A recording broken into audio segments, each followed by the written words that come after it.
Assalamualaikum warahmatullahi wabarakatuh. Sugeng di sini.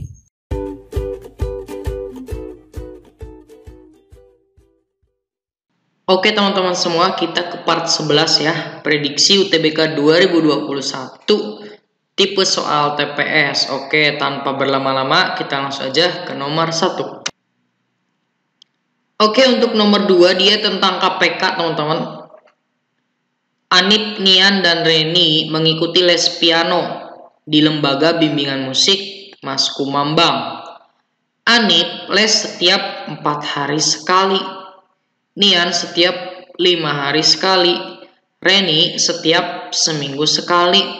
Jika mereka bertiga les bersama untuk yang kedua kalinya. Oke, dia kedua kalinya ya. Kali kedua gitu kan. Pada hari Rabu 20 Januari 2016.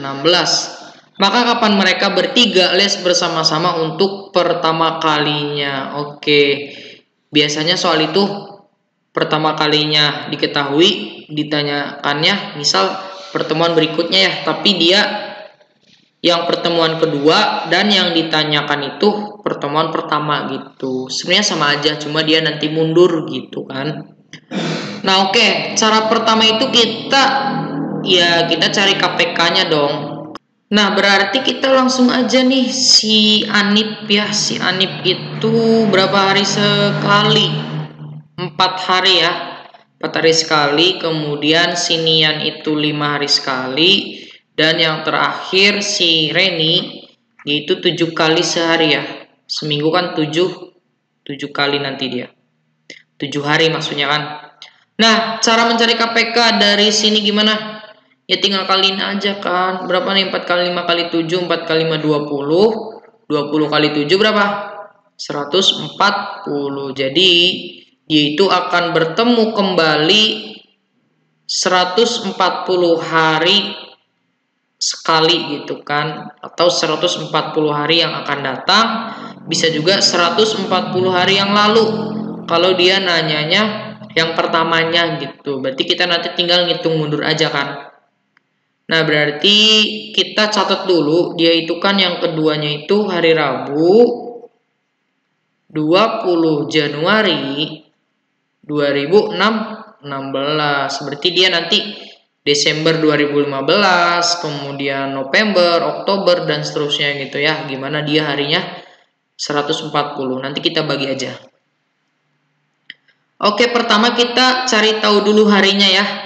Untuk mencari hari, itu tinggal kita bagi aja 140, kita bagi dengan, ya kan 20 Januari, bagi 20. Berapa nih? 7 kan? 7 kali 20, 140. Sisanya berapa? 0. Nah, kalau dia sisanya 0, berarti dia ya hari Rabu juga gitu. Karena dia Rabu, ya tetap Rabu gitu. Kalau dia sisanya 0 ya, paham? Yang Rabu cuma B, C, D, berarti yang A kita coret. Kemudian yang E juga kita coret. Untuk menentukan tanggal pastinya, gimana caranya teman-teman? Ya udah, berarti kita pakai apa ya? Kaidah tangan kiri teman-teman. Nih, ini ya. Teman-teman tinggal gini nih, kayak gini. Kelihatan nggak? Jadi teman-teman bisa nih ngitungnya gini, Januari dari sini nih. Januari, Februari, Maret, April, Mei, Juni, Juli, Agustus. Jadi Juli sama Agustusnya bareng ya di sini. Habis Agustus apa? September, Oktober, November, Desember gitu ya. Jadi ini Agustus, September, Oktober, November, Desember. Maksudnya apa? Jadi kalau yang di atas itu harinya 31 hari ya. Kalau di bawah itu 30 hari. Kecuali nanti Februari. Februari kan biasanya di bawah 30 hari kan. Antara 29 sama 28. Gimana dia tahun kabisat atau bukan gitu. Kebetulan dia bukan Februari berarti aman ya. Nah, berarti kalau teman-teman udah kelihatan ya udah langsung aja kita definisikan. Berarti di sini itu kalau misalnya Januari berarti Desember ya. Kan berarti urutannya Desember di sini aja, Desember. Desember itu berapa hari? Berarti tadi di sini ya 31 gitu aja. Sebelum Desember itu ada November. Nah, November itu berarti 30 hari ya. 30 hari berarti sebelum November ada Oktober. Oktober berarti 31 gitu, zigzag. Nah, berarti setelah Oktober itu ada September. Nah, kebetulan dia jawabannya September semua. Ya udah sampai sini aja. September ada 30 hari. Nah, karena dia 140 berarti tinggal kita tulis 140 kita kurangi berapa? Dia kan 20 Januari kan, mundur nih. Ya udah kurangi 20 ditambah berapa nih? 31 ditambah 30 ya, 31 30 sama 31. 30 sama 31. Nah, yang Septembernya ya nanti aja di akhir gitu kan. Pokoknya September dia jumlah harinya ada 30. Jumlah ini berapa? Di sini 3 berarti 9, 92. 92 ditambah 20 berapa? 112 ya enggak? Nah, berarti 140 dikurangi 112 berapa nih? 28 ya enggak? Coba aja 28 ditambah 112 pasti 140. Nah, berarti dia sisanya 28 hari. Paham nggak sampai sini? Nah, karena September itu ada 30 hari dan kita yang hitungnya kan dari belakang dong, dari 30 kemudian 29, kemudian 27 dan seterusnya. Berarti ya tinggal kita kurangi aja 30 dikurangi 28. Berapa nih? 2. Nah, berarti 2 apa? 2 September gitu ya. 2 September 2015. Yang B. Oke teman-teman, semoga paham. Kita lanjutkan nomor 3. Nah, di sini tentang FPB teman-teman. Teman-teman harus tahu ya konsep dari FPB. Ibu Ani membeli 18 buah mangga, 24 buah jeruk, dan 42 buah rambutan. Jika buah-buah tersebut akan diberikan kepada beberapa teman anaknya dengan bagian yang sama banyak, maka jumlah teman anaknya terbanyak yang dapat menerima gitu. Berarti dia menggunakan FPB ya. Kalau terbanyak itu nanti FPB. Nah, gimana cara mencari FPB? Sebenarnya ada banyak cara, cuma yang cara termudah menurut saya tinggal gini aja teman-teman. Kita pakai tabel.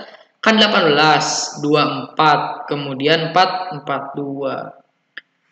Nah, kita bagi dengan bilangan prima terkecil dulu ya. Berarti bilangan prima terkecil ya 2, 3, 5, dan seterusnya ya. Berarti kalau dia nyarinya FPB, kita harus bagi dengan yang tiga-tiganya bisa dibagi gitu. Oke, bisa dibagi 2 nggak? Bisa ternyata. Bagi 2 dapat berapa? 18 bagi 2 itu dapat 9, bagi 2 dapat 12, 42 bagi 2 dapat 21. Nah, bagi 2 bisa nggak? Yang 9, 12, 21 nggak bisa. Naik lagi, bagi 3 bisa. 9 bagi 3 bisa. Berarti bagi 3. 9 bagi 3, 3. 12 bagi 3, 4. 21 bagi 3 berapa? 7. Nah, ini bisa nggak dibagi lagi? Yang sama? Nggak bisa, berarti udah sampai sini aja. Berarti FPB-nya itu adalah 2 sama 3. Dikaliin aja. 2 kali 3 berapa? 6. Jadi jawaban yang paling tepat adalah C. Mudah bukan? Lanjut nomor 4. Berdasarkan hasil tes tulis CPNS pada suatu ruangan yang terdiri dari 50 peserta, diperoleh data sebagai berikut. 26 memperoleh skor terbaik pada tes bagian verbal, 21 memperoleh skor terbaik pada numerik. Sementara terdapat 16 orang yang mendapat skor buruk pada 2 bagian tes itu. Maka banyak peserta yang mendapat skor terbaik. untuk kedua bagian tes adalah berapa gitu. Oke, ini cara paling cepatnya kita menggunakan diagram Venn, teman-teman. Oke, kita buat aja. Di sini berarti ada irisannya ya, karena dia nanti ada yang kedua-dua.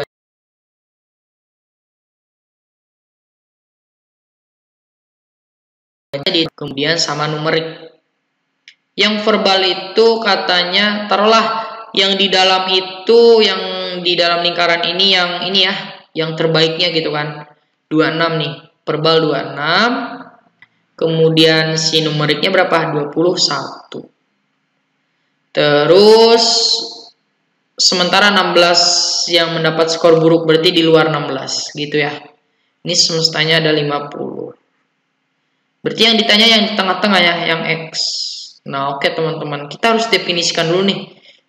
Yang V 26 itu kan semua sama ini kan? Sama X gitu kan. Kalau dia mau V yang ini doang, tanpa X ya kita kurangi. 26 dikurangi X gitu. 21 juga dikurangi X gitu ya. Dia kalau mau sampai sini doang. Kalau mau pure N-nya doang, pure F-nya doang gitu. Berarti pure F-nya doang sampai sini dong. Ya kurangi X gitu. Paham ya? Nah berarti untuk mencari X gimana? Ya jumlahin aja. 26 minus X ditambah X. Kemudian ditambah 21 minus X ditambah 16 ya. Karena ini masuk semesta. Nanti sama dengan semestanya 50. X-nya kita coret 26. Ditambah 16 berapa? 42. 42 ditambah 21 adalah 63. Jadi 63 minus X sama dengan 50. Maka X-nya pindah ke kanan, 50-nya pindah ke kiri. 63 dikurangi 50 yaitu sama dengan berapa? 7 ya teman-teman. 7 sih nah.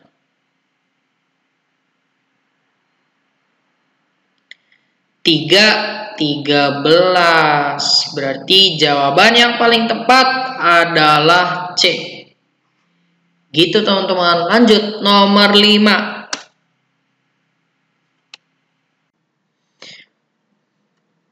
Oke, di sini tentang persentase untung teman-teman ya. Pak Fauzan adalah seorang maklar sepeda motor. Ia membeli sebuah sepeda motor bekas dengan harga 8.250.000. Kemudian ia memperbaiki sepeda motor tersebut menghabiskan 250.000. Setelah itu sepeda tersebut dijual dan laku dengan harga 9.520.000. Persentase untung yang diperoleh Pak Fauzan adalah berapa? Nah oke, pertama kita harus cari modalnya dulu ya. Modalnya berapa sih? Dia itu kan 8.250.000 ditambah berapa untuk memperbaiki? Untuk memperbaikinya berarti 250.000. Totalnya berapa sih dia modalnya? Ya berarti 8.500.000 gitu ya. Dia modalnya. Dijualnya dengan harga 9.520.000. Nah, berarti untungnya berapa? Ya kita kurangi aja kan. Ayo, langsung ke tebak ya. 1.020.000. Nah, berarti dia untungnya adalah 1.020.000. Dia nanya persentase untung. Berarti kalau persentase untung ya untungnya 1.020.000 kita bagi dengan modalnya itu berapa? 8.500.000. Ingat ya, dia modalnya 8.500.000 dikali ya 100%. 1, 2, 3, 4 kita coret, 5 ya tanggung. 1, 2, 3, 4, 5. Nah 1020 dibagi 85 berapa? Pinter, 12. 12 ada persen ya? Ya 12%. Berarti jawabannya adalah B. Gitu ya, mudah banget teman-teman. Lanjut nomor 6. Andi menabung di bank sebesar 2 juta rupiah. Ia mendapat bunga 8% per tahun. Uang tabungan Andi setelah 9 bulan adalah berapa? Oke, ini teman-teman sebenarnya kita pakai rumus ya. Cuma kalau pakai rumus ya harus ngapalin gitu kan. Tapi kalau saya gini aja teman-teman. Akhir kita kurangi dengan awal akan sama dengan kali semua kemudian dikali dengan awal. Paham nggak? Nah, oke. Akhirnya berapa? Akhir yang dicari ya. Berarti akhir dikurangi awalnya. Dia 2 juta gitu. 2 juta sama dengan kali semua. Kali semua yang ada di soal kali semua. 8% per tahun. Berarti 8%. 8 per 100. Kemudian dia kan 9 bulan ya. 9 bulan per tahun. Tahun itu ya 12 kan. Berarti 12 gitu. Dikali awalnya 2 juta. 2 juta rupiah.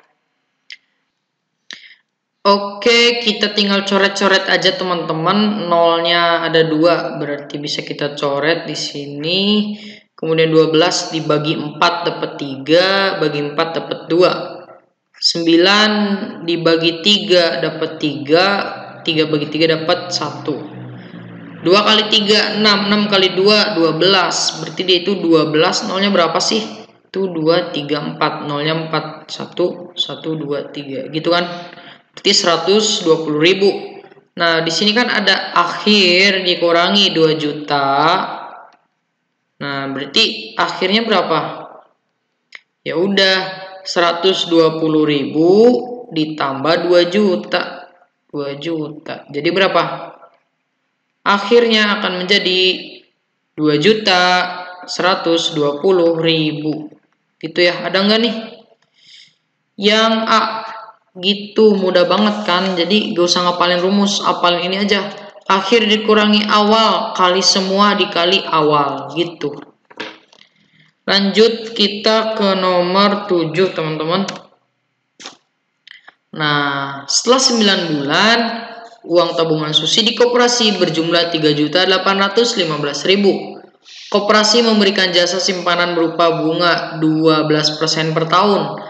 Tabungan awal Susi di koperasi adalah, nah sama aja kayak tadi. Cuma ini yang ditanyakannya awal. Ya udah sama. Oke. Akhir dikurangi awal sama dengan kali semua dikali dengan awal gitu ya. Akhirnya berapa? Tadi setelah 9 bulan akhirnya jadi segini gitu. 3.815.000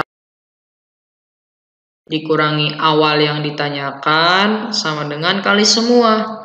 9 bulan berarti 9 per 12 karena dia per tahun ya, dikali 12%. 12% itu ya 12 per 100 dikali dengan awal gitu ya. Nah, berarti dia kita bisa coret 9 per 100 ya. Di sini 9 per 100 awal. Kita ini kan min awal, kalau pindah ke kanan jadi plus awal ya. Plus awal itu akan sama dengan 3.815.000. Nah, 9 per 100 awal ditambah 1 awal berapa? Oke, kalau bingung karena dia 100, dia per 100 aja. Nah, berarti dia itu 109 ya. 109 per 100 awal. Sama dengan 3.815.000. Maka awalnya berapa? Ya udah, 3.815.000 dikali 100 dibagi dengan 109. Nah, ayo berapa? Awalnya berapa? Ayo. Nah, hitungnya gimana? Tinggal 3.815 dibagi 109 berapa? Pinter banget. Oke, kita coret dapat 35. Oke, pinter banget ya. 35, nolnya berapa? 1, 2, 3, 4, 5. Tulis saja 1, 2, 3. Jadi jawabannya adalah 3.500.000 yang B. Gitu teman-teman. Jadi satu rumus ini multifungsi ya. Gimana pun yang ditanyakannya gitu. Oke teman-teman, lanjut nomor 8 deh. Oke teman-teman, kita ke debit ya. Pompa air A mengalirkan air sebanyak 150 liter dalam 40 menit. Sedangkan pompa air B dapat mengalirkan air sebanyak 150 liter per 50 menit. Berapa persen pompa air A memompa lebih cepat dari pompa air B? Oke, gimana nih caranya? Berarti kita definisikan satu-satu debit dari A ya. Debit dari A itu kan liter per menit ya. Di sini berarti 150 per 40 berapa nih? Ya udah, berarti dia 15 per 4 gitu kan. 15 per 4 liter per menit. Nah, ini untuk yang A. Berarti untuk yang debit B gimana? Ya udah, dia 150 per berapa? Per 50. Coret-coret. 15 bagi 5, 3. Berarti 3 liter per menit. Berarti selisihnya gimana? Ya udah, tinggal kurangi aja nih. Kita gak usah pakai 0, langsung aja. 15 per 4 dikurangi dengan 3. Nah, 3 karena dia bawahnya 4, ya udah kasih 4, atas juga kasih 4, 12 kan? Berarti 15 dikurangi 4 dikurangi berapa nih? 12 per 4, berapa? 3 per 4. Jadi selisihnya itu adalah 3 per 4. Yang ditanya apa? Oke, berapa persen pompa air A memompa lebih cepat dari pompa air B? Berarti ini kan selisihnya ya, ini selisihnya. Ya udah, berarti 3 per 4 dibagi berapa? Dari air B kan? Dari air B berarti dibagi 3. Atau 3 per 1 dikali 100%. Nah, berarti kan ini tinggal coret aja kan 3-nya. Satunya jadi 1 per 4. 1 per 4 kali 100%. Berapa? 100 bagi 4, 25% gitu teman-teman. Berarti yang E gitu ya. Lanjut nomor 9. Perbandingan nih. 2 tahun yang lalu umur Andri dibanding umur Bowo adalah 3:4. Jika perbandingan umur keduanya pada 2 tahun yang akan datang adalah 4:5, maka selisih umur mereka berdua adalah berapa? Oke, ini gimana ya?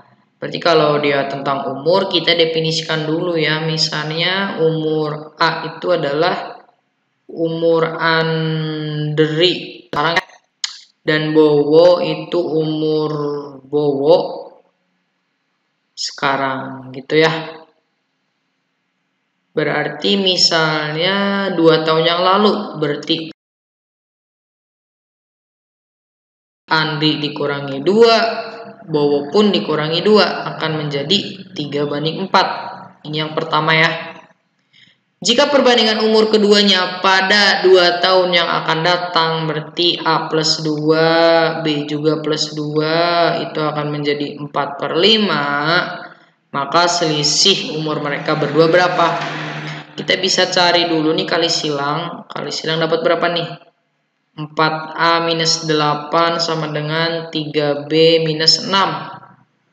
Berarti dia akan menjadi berapa nih? 4A minus 3B sama dengan min 6 plus 8 itu adalah 2 gitu ya. Ini persamaan pertama. Persamaan keduanya jadi apa nih? 5A plus 10 ya. 10 kan 5 kali 2 sama dengan 4 kali B 4B.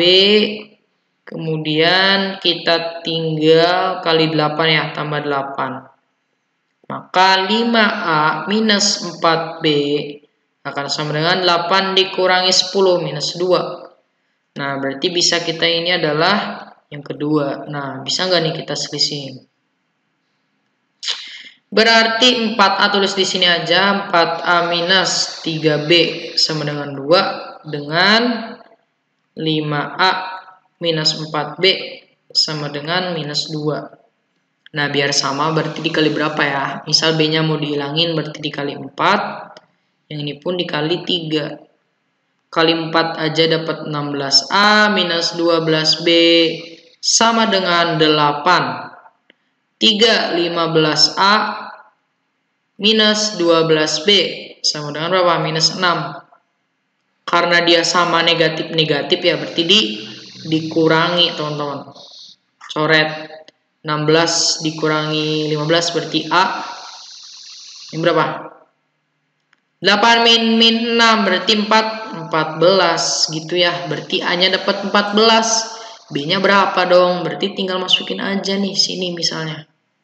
Berarti didapat 4 kali 14 minus 3B sama dengan 2. 4 kali 14 berapa? Coba 56 teman-teman. 56 minus 3B sama dengan 2. Maka 3B-nya ke kananin, 3B berarti 5 berapa? 54. Nah, jadi B-nya berapa sih? 54 bagi 3. Ayo. 18 teman-teman. Selisihnya berapa? 4 ya. 18 dikurangi 14 itu 4 tahun. Ternyata gitu doang. Jawabannya C teman-teman. Lanjut nomor 10 deh terakhir.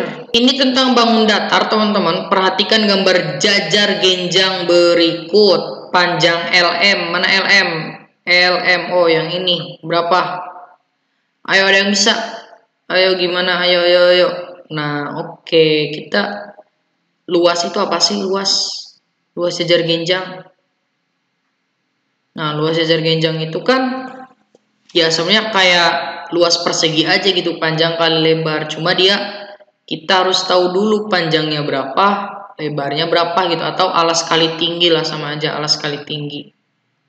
Berarti kalau misalnya kita perhatikan yang KLMN gitu ya, berarti si alasnya itu berapa? KL kan? Dikali tingginya MQ gitu ya. Nah, itu pun akan sama dengan apa?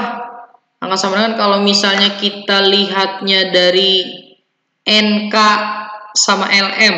Berarti kan bisa nih ML kan, atau X nih yang ditanyakannya. Berarti tulis bisa ML dikali tingginya ini dong, PM gitu kan, atau MP. Paham nggak? Ini sama aja kan, ini adalah luas dari jajar genjangnya gitu ya. Jadi kita bisa lihat dari dua sisi teman-teman. KL berapa KL? KL itu kan sama aja dengan MN ya, 36. 36 dikali MQ. MQ-nya ini ya, 12. Sama dengan ML. ML yang ditanya berarti X sama dengan MP. 24. Nah, berarti X-nya berapa tuh? 36 dikali 12 per 24. Coret aja ya. 12 dicoret dapat 2. Berarti si X-nya adalah 36 bagi 2. 8. 18 juga. Berarti yang A. Gitu teman-teman. Mudah bukan? Nah oke, untuk videonya kita cukupkan dulu di sini ya teman-teman. Semoga video ini bermanfaat untuk teman-teman. Jika teman-teman suka dengan video ini silahkan like. Jika tidak suka silahkan dislike. Saya akhiri. Assalamualaikum warahmatullahi wabarakatuh.